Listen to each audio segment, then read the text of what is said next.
Back to get new reaction video. कैसे आप सब लोग? उम्मीद करता हूँ बहुत अच्छे होंगे। रमेश अपनी लाइफ को एंजॉय कर रहे होंगे। मेरा नाम नवीन है और आप देख रहे हो मिस्टर हरियाणा रिएक्शन चैनल। आज की वीडियो बड़ी धमाकेदार वीडियो होने लगी है। वीडियो शुरू करने से पहले या टाइटल बताने से पहले मैं आपसे हाथ जोड़कर रिक्वेस्ट करता हूँ कि प्लीज यार चैनल को सब्सक्राइब कर लेना और एक अच्छा कमेंट छोड़ना है कि यार मैंने तो कल आपको ब्लॉग की वीडियो दिखाई, ब्लॉग के बारे में बताया था कि मेरा ब्लॉग चैनल है जो कि ब्लॉगर मोंटी के नाम से है, जो कि मेरा निकनेम है मोंटी, उसके नाम से ब्लॉग चैनल है और आपने विजिट भी किया होगा अपने चैनल पर। तो यार आपको कैसा लगा, कैसी वीडियो लगी है? और जिसने भी अभी तक वहां पे जाके विजिट नहीं किया प्लीज यार वहां पे जाके विजिट करो। चैनल का लिंक मैं डिस्क्रिप्शन में दे दूंगा। मेरा ब्लॉगर मोंटी नाम से चैनल है और बड़ी अमेजिंग वीडियो होने लगी है और आपको यार अमेजिंग वीडियो आएगी यार, उसको तो बिल्कुल बेस्ट वीडियो आएगी। तो प्लीज यार जाके विजिट करो, चैनल को सब्सक्राइब कर लेना, बेल आइकन को भी जरूर प्रेस कर देना और हाँ अपने इस चैनल को भी सब्सक्राइब कर लो यार। देखते रहो मिस्टर हरियाणा रिएक्शन चैनल। तो आज का मैं टाइटल आपको बता देता हूँ। टाइटल है कैसे अमीर देश गरीब देशों को खरीद रहे हैं, how rich countries bye poor countries. तो करते हैं स्टार्ट, काउंटडाउन शुरू करते हैं। बैठ जाओ हमारे साथ और देखते रहो mister Haryana reaction channel. Countdown शुरू करते हैं 1 2 3 लेट्स गो। हेलो फ्रेंड्स, मैं हूं गौरव और 2019 में यूएस के पूर्व प्रेसिडेंट डोनाल्ड ट्रंप ने खुलेआम ग्रीनलैंड को डेनमार्क से खरीदने का प्रस्ताव रखा था। लेकिन ऐसा पहली बार नहीं हुआ है कि जब अमेरिका ने दूसरे कंट्री या स्टेट को खरीदा हो, क्योंकि यूएस ने खुद की स्थापना ही कैलिफोर्निया और एरिजोना को मेक्सिको से खरीद के और ऐसे और 7 स्टेट्स को खरीद के की थी। जिससे ये सवाल बनता है कि अगर अमेरिका ने ये सारे स्टेट्स नहीं खरीदे होते तो क्या आज अमेरिका एक सुपर पावर होता? पर दूसरे देशों को खरीदने की लाइन में सिर्फ अमेरिका ही नहीं खड़ा था, क्योंकि सिंगापुर, जिसे आज एशिया के इकोनॉमिक टाइगर्स में से एक माना जाता है, उसे एक जमाने में ब्रिटिश ने वहां के एक सुल्तान से खरीदा था। अब आप ही सोचो, अगर इस तरह पास्ट में अमीर देशों ने छोटे और गरीब देशों को खरीदा है तो क्या आज की तारीख में भी ये करना पॉसिबल है? क्या इंडिया, जो आज एक डेवलपिंग देश है, उसे यूएस जैसी कोई डेवलप्ड कंट्री खरीद सकती है जैसे कंपनीज को खरीदा जाता है? और अगर हाँ, तो इस पे यूएन जैसी ऑर्गेनाइजेशन कुछ एक्शन ले सकती है क्या? वेल, इन्हीं सवालों के जवाब आज हम जानेंगे इन टुडेस वंडरफुल वीडियो, जिसका टाइटल है can rich countries bye poor countries. Well, तो सीधे आते हैं अपने मेन मुद्दे पर। क्या अमीर देश दूसरे गरीब देशों को खरीद सकते हैं? जिसका जवाब है यस, हाँ।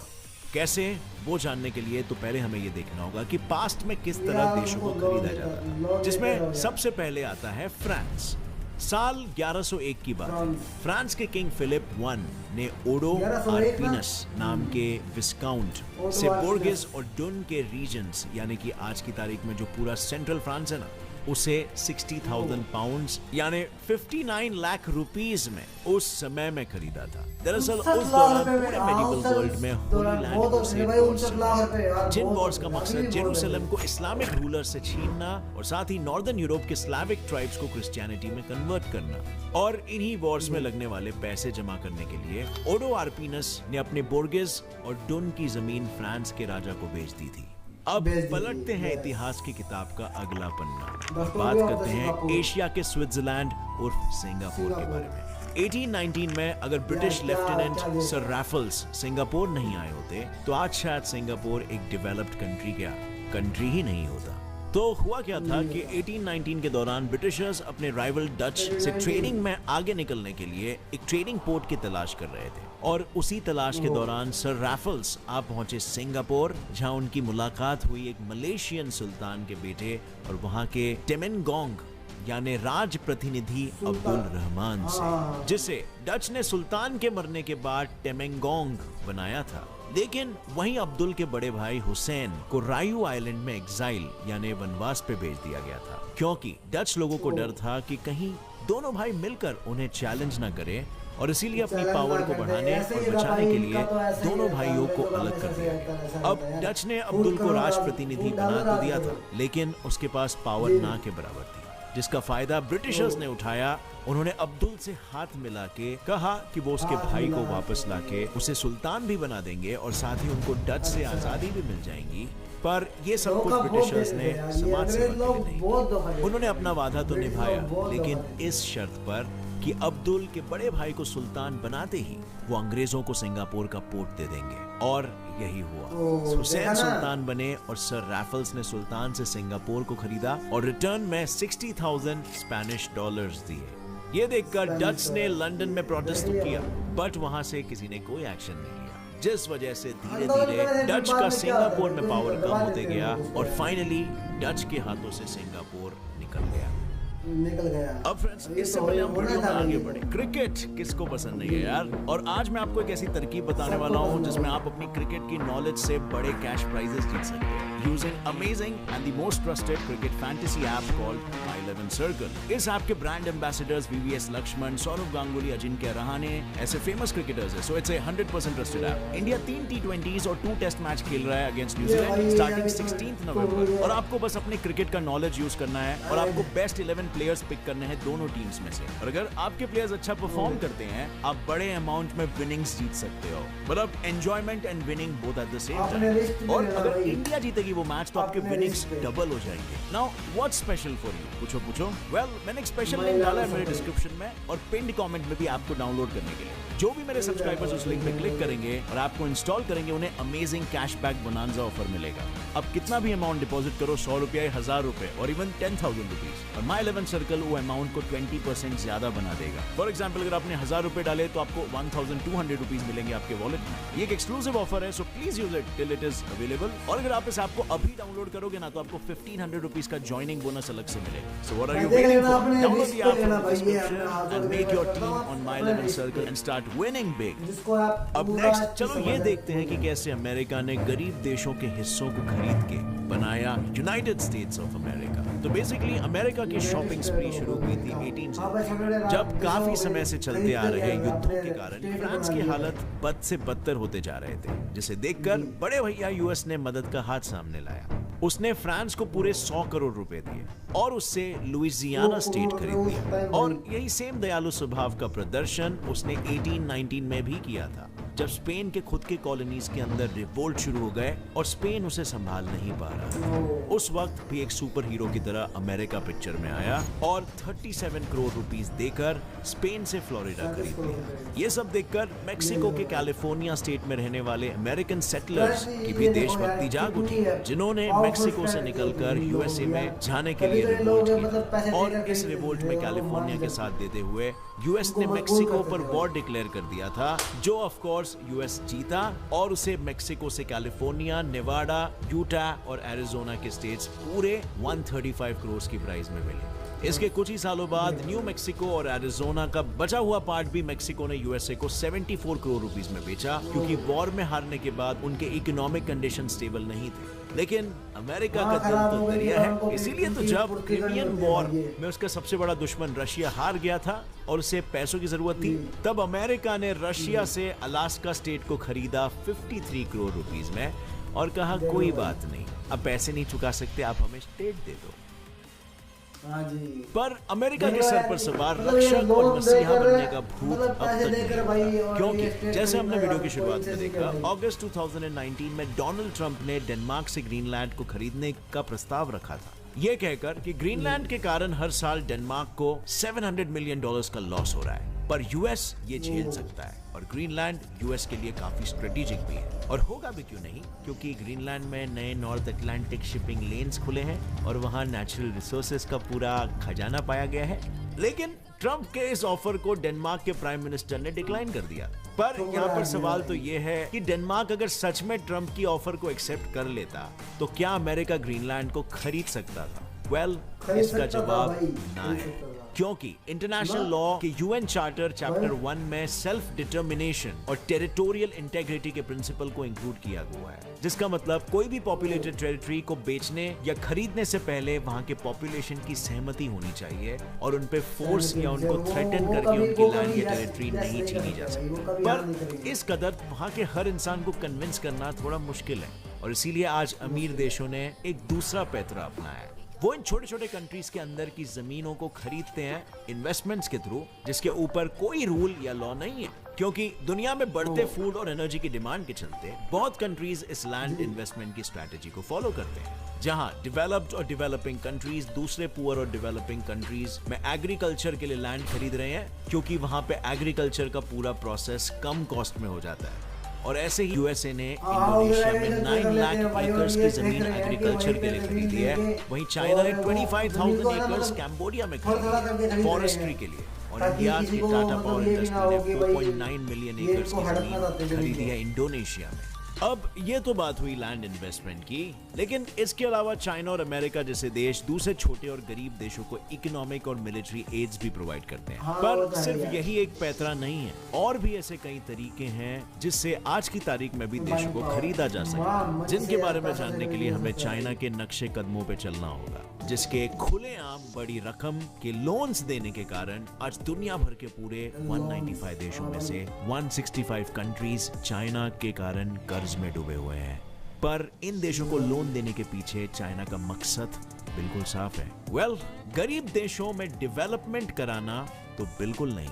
असल में ये तो चाइना की एक चाल है, जिस चाल से वो मार्केट करता है, और इसे कुछ global politicians debt trap diplomacy भी कहते हैं। इन शॉर्ट, इस चाल में एक पावरफुल देश या ऑर्गेनाइजेशन दूसरे गरीब और डेवलपिंग देशों को लोन्स देती है और उनके डेवलपमेंट प्रोजेक्ट्स में इन्वेस्टमेंट करती है। लेकिन फिर जब वो छोटे छोटे देश कर्ज चुका नहीं पाते, तो लोन देने वाला देश उन पर कंट्रोल करने लगता है। इसी प्लान को अपनाते हुए चाइना ने BRI belt and road initiative की शुरुआत की थी, जिसके खातिर उसके 62 लाख करोड़ के प्रोजेक्ट्स 165 कंट्रीज में चल रहे हैं, जिसमें से 28 लाख करोड़ तो हिडन डेट है। यहाँ 165 कंट्रीज में से 42 lower to middle income countries का डेट उनके GDP से ही 10% ज्यादा है। और बहुत से सोर्सेज का मानना है कि चाइना डेट के थ्रू कंट्रीज को इकोनॉमिकली और पॉलिटिकली कंट्रोल कर रहा है। वहीं दूसरे देशों में डेवलपमेंट के नाम पे चाइना कई सारे पोर्ट्स और रोडवेज बना रहा है, जैसे कि जिबाउटी, जिसने स्ट्रेटेजिक पोर्ट बनाने के लिए चाइना से लोन लिया था, पर ब्याज पे ब्याज लगने के कारण आज जिबाउटी अपने GDP का 80% तो वो चाइना को ओन करता है, और जो कि वो चाइना को लोन नहीं चुका पाया, चाइना ने जिबाउटी के उसी पोर्ट को बना के अपना पहला इंटरनेशनल मिलिट्री बेस वहां पर रेडी कर दिया। ऐसे ही चाले चलते हुए लोन्स दे देकर चाइना ने अर्जेंटीना में भी खुद का एक सैटेलाइट ट्रैकिंग स्टेशन बना दिया, जिसके अंदर जाने या उस पे नजर रखने की परमिशन खुद अर्जेंटीना को भी नहीं है। पर इन देशों को लोन देकर उन्हें इकोनॉमिकली और पॉलिटिकली कंट्रोल करना ही चाइना का एकमेव मोटिव नहीं है, क्योंकि अगर हम चाइना के सारे इन्वेस्टमेंट्स की लाइन को एक एक करके फॉलो करें, तो हमें उसकी दूसरी स्ट्रैटेजी पता चलती है, जो है स्ट्रिंग ऑफ पर्ल्स स्ट्रैटेजी। इस स्ट्रैटेजी के चलते चाइना ने इंडियन ओशन पे आने वाले मेजॉरिटी कंट्रीज में अपने स्ट्रैटेजिक पोर्ट्स बनाए, जैसे स्ट्रेट ऑफ मलाक्का में आने वाले कंट्रीज मलेशिया और इंडोनेशिया में चाइना ने इन्वेस्टमेंट्स कर अच्छे रिलेशंस बनाए। फिर आता है म्यांमार में क्याओकपू पोर्ट, बांग्लादेश में चिटागोंग पोर्ट, श्रीलंका का हैम्बनटोटा पोर्ट और मालदीव्स में मराव एटोल का पोर्ट। और वहीं इंडिया के जस्ट बाजू पाकिस्तान में चाइना का सबसे इम्पोर्टेंट ग्वादर पोर्ट। उसी के साथ चाइना ने पाकिस्तान को चाइना पाकिस्तान कॉरिडोर सीपेक को फंड करने के लिए 2 लाख करोड़ का लोन भी दे रखा है। इतने में आपको ये समझ ही आ चुका होगा कि चाइना क्या खेल खेल रहा है। ये सारे पोर्ट्स इंडिया को चारों तरफ से घेरते हैं और इसी तरह पूरे इंडो पैसिफिक रीजन में अपने पोर्ट्स बनाकर चाइना अपना डेरा जमा रहा है, जिस पे कंसर्न जताते हुए अमेरिका, ऑस्ट्रेलिया, इंडिया और जापान ने चाइना पे अपनी कड़ी नजर रखी हुई है। लेकिन सवाल तो यह है कि चाइना का इतने सारे पोर्ट्स बनाने के पीछे का असली रीजन क्या है? क्या चाइना इंडिया के खिलाफ किसी जंग की तैयारी कर रहा है और एरिया कैप्चर करने के लिए? और क्या इंडिया को अभी से सावधान हो जाने की जरूरत है? इस पर आपकी क्या राय है? मुझे कमेंट सेक्शन में बिल्कुल बताना। हो सकता है चाइना अमेरिका को इकोनॉमिक डेवलपमेंट और मिलिट्री पावर की रेस में हराना चाहता हो और दुनिया का नंबर 1 कम्युनिस्ट कंट्री बनना चाहता हो। वेल, मुझे नहीं मालूम, आप नीचे कमेंट्स में बताना आपको क्या लगता है। साथ ही अगर इस वीडियो में से कुछ भी आपको नया सीखने मिला तो एक लाइक जरूर ठोकना। Gets it by fact channel को भी सब्सक्राइब कर लो और बेल नोटिफिकेशन दबा दो ताकि आगे आने वाली हमारी कोई भी वीडियो की अपडेट आप मिस ना कर सको। तो फ्रेंड्स, जाने से पहले माय 11 सर्कल ऐप डाउनलोड करना मत भूलना। डिस्क्रिप्शन में दिया गया लिंक 20% एक्स्ट्रा कैशबैक मिलेगा और 1500 का ज्वाइनिंग। तो यार यहाँ तक थी वीडियो, और वीडियो आप देख के आपको पता ही लग गया होगा कि भाई क्या हो रहा है हमारे देश के अंदर। तो यार क्या है ना, मतलब पैसे से यार हर चीज खरीदी जा सकती है भाई। आज के टाइम में बोलता हूँ पैसे से हर चीज खरीद सकते हैं हम लोग। और ऐसे ही मतलब क्या पहले क्या होता था भाई कि बड़े बड़े देश होते थे, वो जो अंग्रेज लोग है ना भाई, मैं सीधा मुंह पे बोलता हूँ कि भाई अंग्रेज लोग जो भी है ना, ब्रिटिश थे, वो क्या करते थे, आप फूट डालते थे और राज करते थे भाई। मतलब क्या दो देशों के बीच में या दो मतलब भाइयों के बीच में या दो स्टेट के बीच में या फिर दो कंट्री के बीच में कहीं पे भी फूट डाल देते थे। जैसे हमारे हिंदुओं के साथ किया इन्होंने कि दो राजाओं के बीच में फूट डाल दिया, उनके बीच में मतलब अपना शासन कर लिया भाई। तो ये क्या है, अपनी मतलब क्या है भाई, अपनी स्ट्रेटजी ऐसी बनाते हैं भाई कि अगले वाला सोचने पर मजबूर हो जाता है, यार ये हुआ क्या मेरे साथ में। तो भाई इनसे तो मतलब दूर ही रहना, इनसे मतलब संबंध ऐसे बनाओ कि भाई वो कहते हैं ना, हमारे यहाँ पे हरियाणवी में कहते हैं कि भाई दूर से राम राम करो भाई, बस पास बताने तो दूर से राम राम करो। ऐसे संबंध बनाने चाहिए भाई इसके साथ। और हाँ, मीठे संबंध बनाने चाहिए यार, क्योंकि ये रिलेशन ऐसे होने चाहिए कि भाई हाँ ठीक है भाई, हम अच्छे हैं तुम भी अच्छे हो, बस ऐसे अच्छे। मतलब ज्यादा इनको अंदर मत आने दो भाई, ज्यादा नजदीक मत आने दो, क्योंकि नजदीक आकर ही खाते हैं भाई। ऐसे है कि जिस थाली में खाएंगे उसी थाली में थूक देंगे यार। और रही बात चाइना की, चाइना तो बड़ा हरामी देश है भाई, बड़ा हरामी देश है चाइना। क्योंकि चाइना तो शुरू से ही ऐसे है। और ये भाई गौरव भाई ने बिल्कुल सही बताया कि यार ये हमें चारों तरफ से घेरने की कोशिश कर रहा है। अगर कल भगवान ना करे लेकिन ऐसा हो भी जाए कि युद्ध हो जाए, तो भाई ये हमें चारों तरफ से घेर रहा है। लेकिन इसको ये नहीं पता कि हमारे देश में जो इतने बड़े बड़े और इंटेलिजेंट बैठे हैं, ये इसको ऐसा करने से मजबूर कर देंगे कि ये इनको भागना पड़ेगा वहां से। तो ऐसा नहीं हो सकता कि ये हमें चारों तरफ से घेर कर। अगर ये मतलब ये मत सोचो कि अगर ये चाइना है तो ये चाइना ही घेर रहा होगा हमें, ऐसा सोचना। ये इंडिया क्या तैयारी कर रहा है उसको, मतलब कोई भी है उसके अपोजिट साइड तो एक ना कोई ना कोई चीज होती है। अगर मैं आप ये लगा लो कि मैं किसी को ऐसे थप्पड़ मारूंगा तो यार दूसरा तो कोई स्ट्रेटजी रखेगा ना भाई अपनी भी यार, के मैं बचना है या वापस मारना या हाथ पकड़ना कुछ तो करेगा ना भाई। तो यार मैं यही बोल रहा हूँ कि इंडिया जितना भी अभी फिलहाल कर रहा है ना यार, ये हथियार बना रहा है, हथियार खरीद रहा है, जेट्स खरीद रहा है, फाइटर जेट्स खरीद रहा है, सबमरीन्स खरीद रहा है, एयरक्राफ्ट खरीद रहा है, तो खरीदो भाई। फुल सपोर्ट है हमारी मतलब इंडिया की जनता की फुल सपोर्ट है। आप खरीदो, हमारे देश की आर्मी को यार पावरफुल बनाओ यार। और हमारे देश के जो चारों तरफ बोल रहे हैं उसकी भी आप मतलब क्या है यार, उसको भी मतलब मजबूत करो। और डिफेंस सिस्टम जितने भी आ रहे हैं भाई, सलाम हमारे देश के प्रधानमंत्री श्री नरेंद्र मोदी को यार, मैं हाथ जोड़ के रिक्वेस्ट करता हूँ कि हमारे देश के जितनी भी आर्मी है ना यार, फुल सपोर्ट करो उनको यार। उनके लिए मतलब एक से एक एडवांस हथियार होने चाहिए, वेपन्स होने चाहिए। तो बस यही कहना चाहता हूँ यार कि ये वीडियो थी कि देख लो कि कैसे बड़े देश है, जो अमीर देश है, वो छोटे गरीब देशों पे कब्जा कर रहे हैं। और पाकिस्तान की तो ये तो हरामी से भी हरामी गधा देश है ये तो यार, ये तो भिखारी देश है, मैं आपको साफ साफ बोलता हूँ। उसकी छोड़ो यार तुम लोग। और तो कैसी लगी आपको ये वीडियो यार, देख के मजा आया होगा, मुझे तो बहुत ही मजा आया यार वीडियो देख के। और कुछ ना कुछ सीखने को मिलता है यार हमें भी ये वीडियो देख के। और रिव्यू आपको हम देते हैं, तो जितना हमको पता है उतना हम आपको बताते हैं, और जितना आपको पता होता है वो और लोगों से शेयर करो यार। तो बड़ा मुझे बहुत अच्छा लगता है ऐसे रिव्यू देना। और मतलब मैं ऐसे क्या है, बाहर की एक्टिविटी जितने भी हमारे गांव की, जितने शहरों की यार, जितने भी लोग मिलते हैं एक्टिविटी उनकी जो भी होती है उनकी बातें सुनता हूँ, जो भी उनका कम्बिनेशन मिला के यार जो भी है बता देता हूँ आपको। क्योंकि देश विदेश की बातें चलती रहती हैं भाई, कहाँ नहीं चलती आजकल, गाँव में, शहरों में, स्टेट में, हर मतलब कंट्री सब जगह पे ये बात चलती है भाई। पॉलिटिक्स की बात चल रही है, चुनाव होने वाली है, तो यार यूपी को ऑल द बेस्ट है। और तो आपको ये वीडियो कैसी लगी प्लीज कमेंट जरूर देना, लाइक कर देना वीडियो को, और चैनल को सब्सक्राइब कर देना। सब्सक्राइब करना मत भूलना, बेल आइकन को जरूर दबा देना यार। और हाँ, मेरी जो चैनल है ना, उसका दूसरा चैनल है ब्लॉगर मोंटी के नाम से, तो प्लीज जाकर यार वो विजिट करो चैनल को और वीडियो पूरा देखो, चैनल को सब्सक्राइब करो, बेल आइकन को भी ऑन कर दो। मिलते हैं किसी नई वीडियो के अंदर। जय श्री राम।